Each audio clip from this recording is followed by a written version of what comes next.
Assalamualaikum warahmatullahi wabarakatuh. Berjumpa kembali di channel Ilham Haryadi, channel yang membicarakan seputar dunia kedokteran dan kesehatan. Nah, pada video kali ini kita akan membahas tentang antikoagulan, antitrombotik, trombolitik dan hemostasis. Atau dengan kata lain, bagaimana kita mencegah terjadinya pembekuan darah baik di dalam tubuh maupun di luar tubuh. Dan jika sudah terjadi pembekuan, bagaimana cara untuk mengatasinya. Dan kita juga akan belajar hal sebaliknya, bagaimana supaya darah tersebut bisa membeku pada kasus-kasus gangguan pembekuan darah tentunya ya.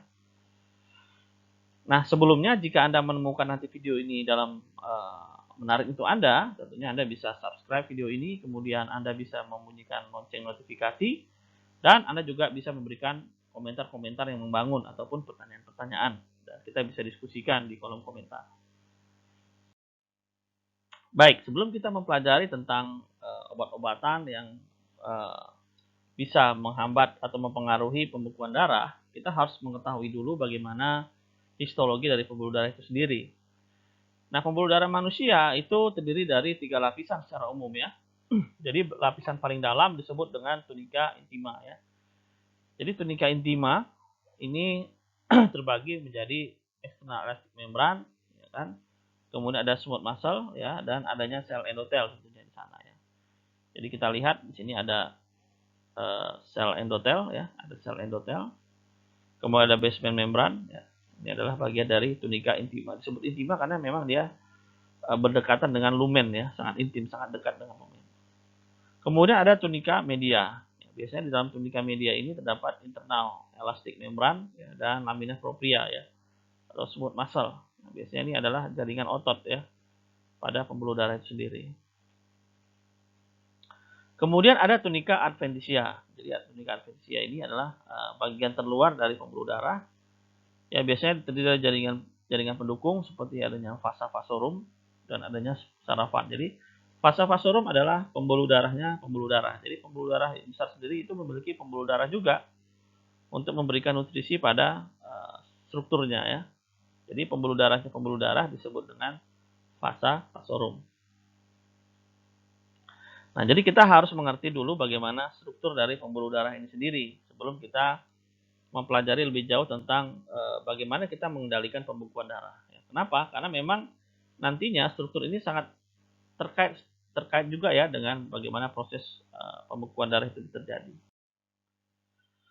Nah, kalau kita lihat di sini ya, bagaimana proses hemostasis atau pembekuan darah itu terjadi. Misalnya jika terjadinya satu kerusakan ya, atau adanya gangguan ya, atau adanya robekan dari sel-sel endotel terutama ya pada pembuluh darah, itu akan merangsang timbulnya reaksi dari faktor-faktor pembekuan darah ya. Jadi ada dari faktor pembuluh darah itu sendiri dan ada faktor-faktor dari darahnya begitu.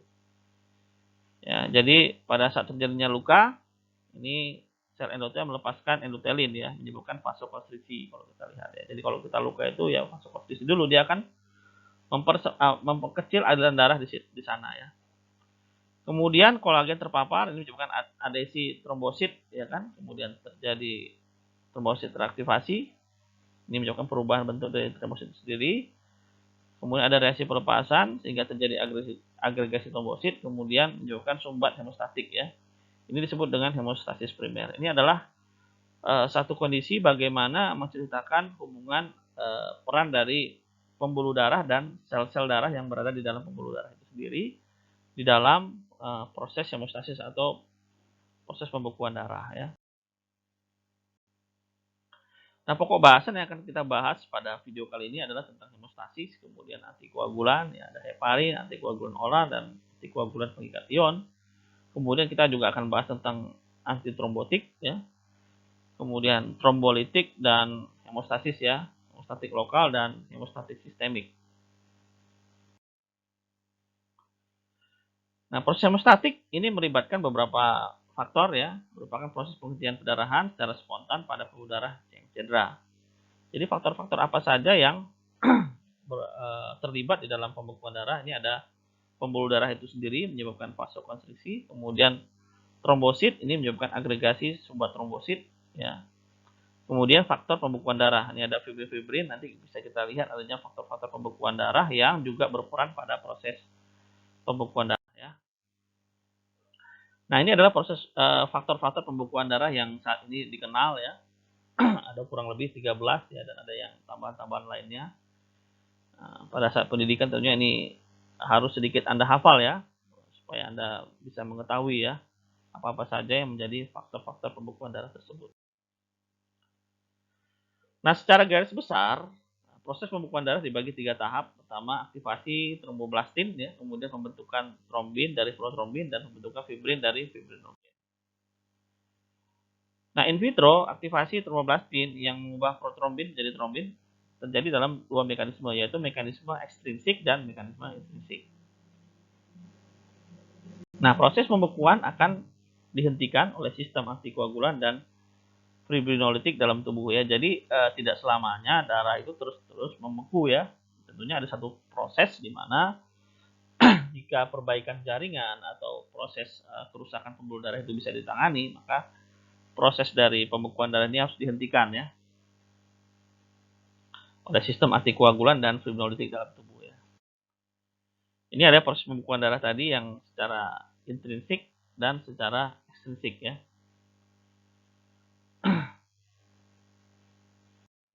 Oke, proses pembekuan akan dihentikan oleh sistem antikoagulan dan fibrinolitik dalam tubuh ataupun faktor-faktornya. Ya, misalnya larutnya faktor pembekuan darah dalam darah yang mengalir ya, kemudian clearance bentuk aktif faktor pembekuan darah yang cepat oleh hati, kemudian mekanisme umpan balik di mana trombin menghambat aktivitas faktor 5 dan faktor 8, kemudian adanya mekanisme antikoagulasi alami terutama antitrombin 3, protein C dan protein S ya. Jadi ini adalah proses penghentian pembekuan darah ya.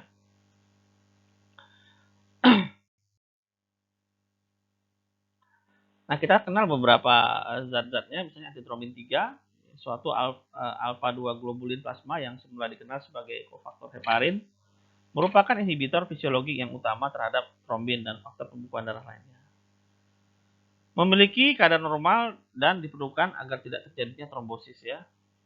Kemudian defisiensi dari antitrombin 3 dapat terjadi trombosis ya.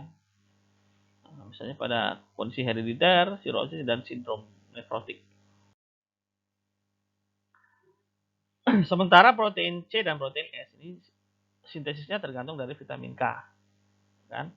Jadi protein C terikat trombomodulin dia permukaan endotel. Ini diaktifasi oleh trombin. Protein C yang aktif akan menginaktivasi faktor 5 dan faktor 8. Ini akan menyebabkan hambatan kecepatan aktivasi protrombin dan faktor X ya. Sementara protein S ini kofaktor peningkat faktor 10 maksudnya ya. Protein S merupakan kofaktor peningkatan aktivitas protein C. Defisiensi faktor-faktor ini menyebabkan terjadinya tromboemboli. Jadi artinya terjadi pembekuan darah di dalam pembuluh darah. Nah, baik, itu tadi kita bahas sekilas tentang fisiologi dari pembekuan darah ya. Nah, sekarang kita akan bahas satu persatu. Ini kita akan bahas terlebih dahulu tentang antikoagulan ya. Bagaimana supaya membuat darah tersebut tidak menggumpal, ya, tidak berkoagulasi. Antikoagulan ini digunakan untuk mencegah pembekuan darah, ya, sehingga dapat menghambat pembentukan atau penghambatan fungsi beberapa faktor pembekuan darah. Diperlukan untuk mencegah trombus dan embolus maupun pembekuan darah in vitro pada pemeriksaan laboratorium dan transfusi. Antikoagulan itu dibagi menjadi 3 kelompok ya. Ada heparin, kemudian antikoagulan oral dari 4 hidroksikumarin ya. Contohnya adalah warfarin, kemudian antikoagulan yang bekerja mengikat ion kalsium.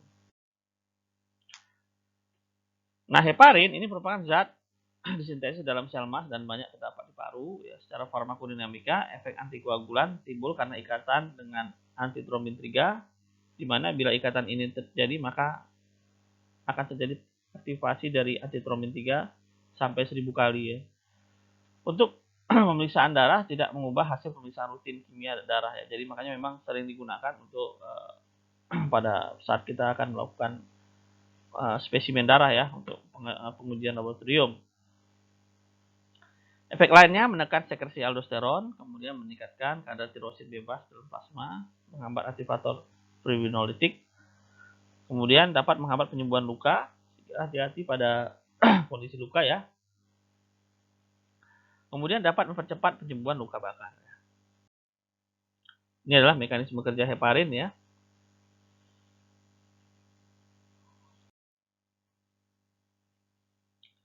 Nah, secara farmakokinetika tidak diopsi oral ya, diberikan secara subkutan atau intravena. Jadi memang ini obat yang diberikan dengan suntikan ya. Suntikan IM dapat menyebabkan hematoma pada daerah suntikan. Jadi diberikan secara subkutan atau intravena. Efek antikoagulan spontan pada IV ya, dan 20 sampai dengan 30 menit setelah subkutan, injeksi subkutan. Nah, ini cepat di metabolisme di hati, ekspresinya via urin. Terdapat variasi individual pada efek antikoagulasinya, jadi tidak sama pada masing-masing orang. Mungkin onset of action-nya maupun duration of action itu bisa tidak sama ya. Kemudian heparin tidak melalui plasenta dan air susu ibu. Ya, untuk sediaan dan dosisnya bisa kita lihat pada slide ini bahwa di DOEN sendiri itu tersedia sodium heparin berupa cairan injeksi intravena atau subkutis ya, 5.000 international unit per mililiter. Sedangkan dosis awal untuk sodium heparin ini adalah 1 ml ya untuk di awal, atau 75 sampai dengan 80 unit per kilogram berat badan, atau bisa kita konversikan 1 cc ya untuk dosis awal. Sementara dosis lanjutannya adalah 18 unit per kilogram berat badan per jam. Selain heparin dalam bentuk cairan injeksi, juga terdapat heparin dalam bentuk gel. Biasanya kita gunakan pada kondisi-kondisi hematom. Nah, efek samping dan intoksikasi dari heparin sendiri yang utama adalah perdarahan tentunya. Terjadi perdarahan dapat dikurangi dengan mengawasi atau mengatur dosis obat ya. Kemudian hindari penggunaan bersama dengan antiplatelet ya, seperti aspirin ya, atau asitosal ya. Kemudian kita menseleksi pasien ya, memang betul-betul pasien yang tentunya tidak cenderung pada perdarahan, kemudian memperhatikan kontraindikasi ya. Nah, jika terjadi perdarahan ringan, kita hentikan penggunaan heparinnya. Tapi jika berat, kita harus menggunakan antidotumnya berupa protamin sulfat ya. Jadi bahasa kuat menginaktivasi ya dari heparin itu sendiri. Dosisnya adalah 1 mg protamin untuk 100 unit heparin yang diinjeksikan. Nah, jadi ini sediaan protamin sulfat juga memang sudah tersedia di DOEN. Ini injeksi 10 mg per mililiter ya. Jadi dosisnya tadi adalah 1 sampai dengan 1,5 mg melalui rute injeksi ya, intravena, untuk setiap 100 unit heparin yang diberikan ya. Nah, kemudian selain antikoagulan injeksi seperti heparin tadi, juga dikenal ada yang namanya antikoagulan oral ya. Nah, dikenal dengan derivat 4-hidroksikumarin dan derivat indan 1,3-dion ya. Nah, antikoagulan oral merupakan antagonis dari vitamin K ya. Nah, farmakokinetik dapat diberikan oral. Contohnya warfarin dapat juga selain oral juga diberikan secara IM ataupun IV. Nah, kemudian diekskresikan melalui ginjal, feses, dan ASI. Efek sampingnya sama ya, berarti perdarahan ya. Ini adalah skema dari mekanisme kerja warfarin ya, yang mempengaruhi vitamin K. Untuk posologi sendiri, warfarin itu terdapat di DOEN ya, dalam bentuk tablet 1 mg dan tablet 2 mg. Nah, sementara untuk dosisnya ya itu adalah 5 sampai dengan 10 mg per hari, dan dosis pemeliharaan adalah 5 sampai dengan 7 mg per hari. Jadi jika kita lihat sediaan generiknya berupa 2 mg, berarti obat ini diminum 3 kali sehari. Nah, antikoagulan berikutnya adalah pengikat ion kalsium. Ya. Jadi di sini ada yang namanya natrium sitrat. Ya, kompleks kalsium sitrat untuk transfusi biasanya. Kemudian ada asam oksalat dan senyawa oksalat ya. Ini digunakan sebagai antikoagulan in vitro, dan ada natrium adenat. Ini adalah sediaan dari sodium sitrat ya, seperti kita lihat pada slide ini. Nah, kalau sebelumnya kita sudah membicarakan bagaimana mencegah supaya darah tersebut tidak membeku. Selanjutnya kita akan bicarakan bagaimana jika sudah terjadi adanya bekuan ya, jadi antitrombotik. Bagaimana supaya tidak terbentuk trombus di dalam pembuluh darah kita ya.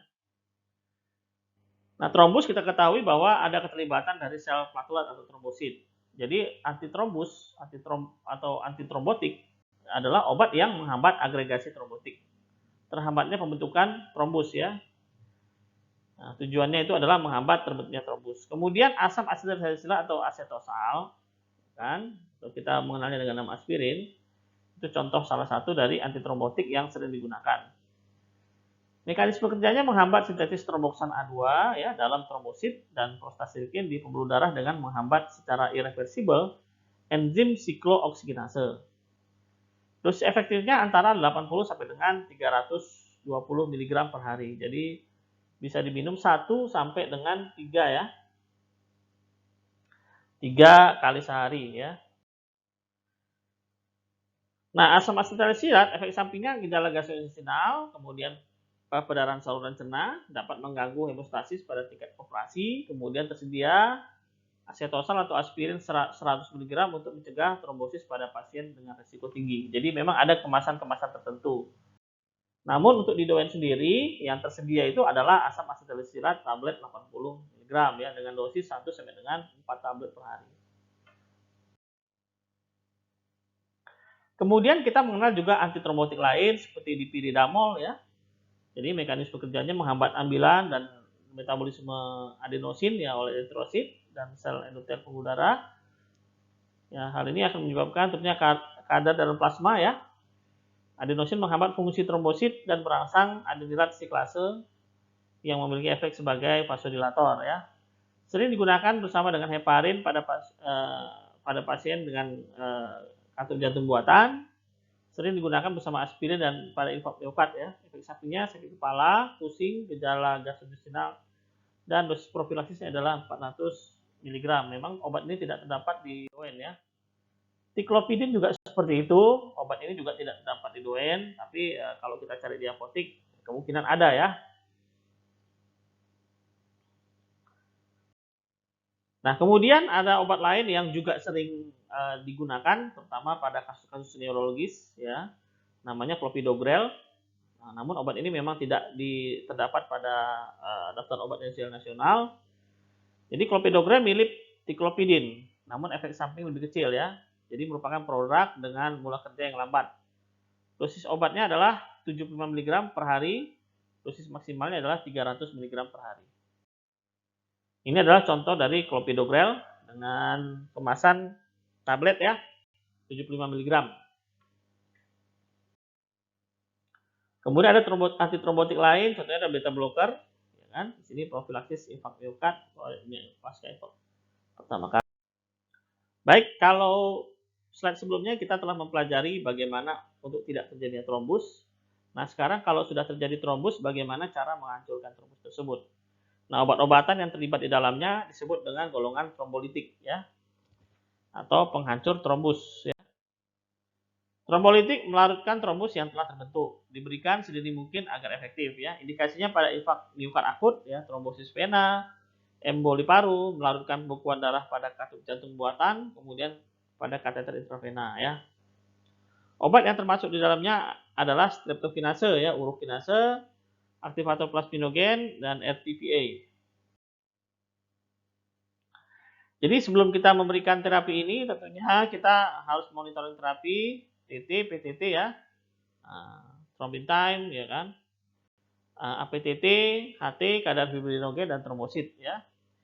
Efek sampingnya tentunya pendarahan ya, jika ringan obat dihentikan, jika berat diberikan asam aminokaproat ya, IV secara lambat ya. Nah, streptokinase berasal dari Streptococcus hemolyticus ya, berguna untuk pengobatan fase dini emboli paru akut dan infark miokard akut ya. Jadi memang streptokinase ini memang obatnya ada ya yang tersedia di daftar obat esensial nasional. Streptokinase mengaktifasi plasminogen dengan cara tidak langsung, yaitu dengan bergabung terlebih dahulu dengan plasminogen untuk membentuk kompleks aktivator. Kemudian selanjutnya kompleks aktivator mengkatalisis perubahan plasminogen bebas menjadi plasmin ya. Kebanyakan pasien tidak memiliki antibodi terhadap streptokinase. akibat infeksi Streptococcus sebelumnya. Mula-mula diberikan dosis muat bila dengan dosis 1 juta international unit tidak efektif, obat ini tidak dapat diberikan ya. Ini streptokinase di dosen sendiri tersedia ya. Streptokinase serbuk injeksi 1,5 juta international unit per vial ya. Dosis IV, dosis dewasa untuk MCI akut dosisnya adalah 1,5 juta unit secara infus selama 1 jam ya. Jadi diinfuskan ya. Itu dalam 1 jam, jadi kita ukur tetesannya adalah habis dalam 1 jam. Untuk trombosis vena akut atau emboli, dosisnya adalah 250.000 international unit secara infus selama 30 menit ya, diikuti dengan 100.000 international unit per jam ya, itu dalam 24 jam pada emboli paru. Kemudian 24 sampai dengan 70 jam pada trombosis arteri. Jadi lama maintenance-nya itu yang berbeda-beda nanti. Nah, ini adalah kemasan dari streptokinase dengan kandungan 1.500.000 international unit ya. Nah, kemudian ada trombolitik lainnya seperti urokinase. Jadi urokinase ini langsung mengaktifkan plasminogen ya. Kemudian selain emboli paru digunakan untuk emboli arteri dan vena ya. Farmakokinetiknya IV ya, clearance cepat oleh hati, masa parunya adalah 20 menit.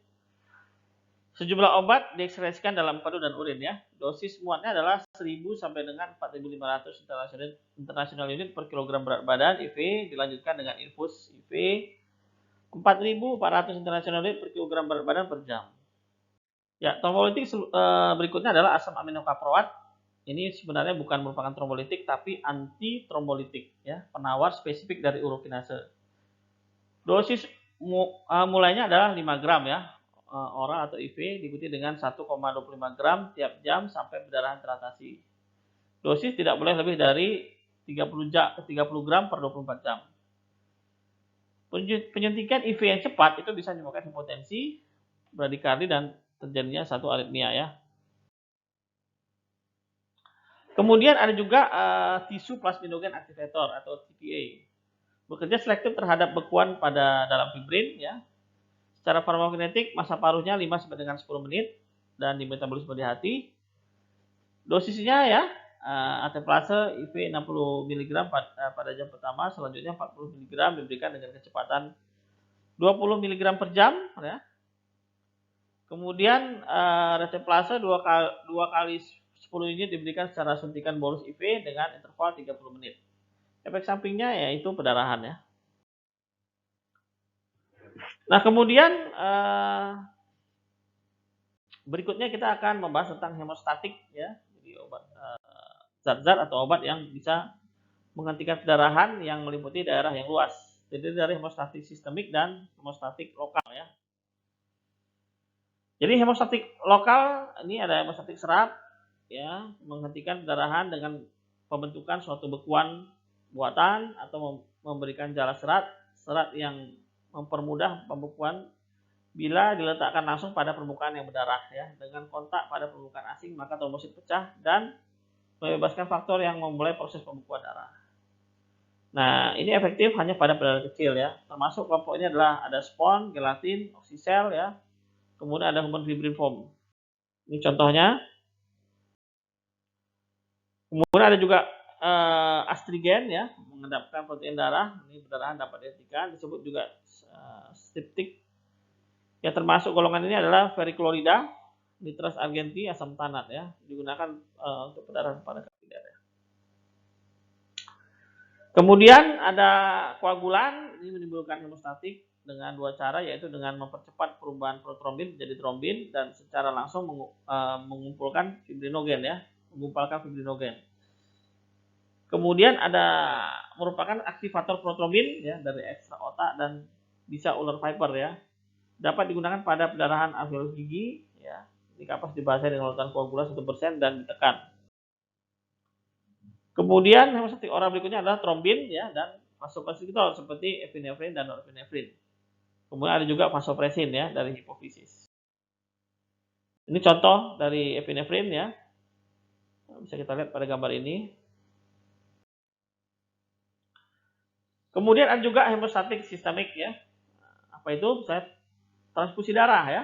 Nah, transfusi darah memberikan semua faktor pembekuan darah ya. Faktor anti hemofilik ya faktor 8 ya. Kemudian ada cryo precipitated anti hemolytic factor ya digunakan untuk kasus hemofilia. Efek sampingnya hipersensitivitas, hepatitis virus, anemia hemolitik ya, hiperfibrinogen, menggigil dan demam ya. Kemudian dosis dan posologi, dosis tunggal adalah 15 sampai dengan 20 unit per kilogram berat badan.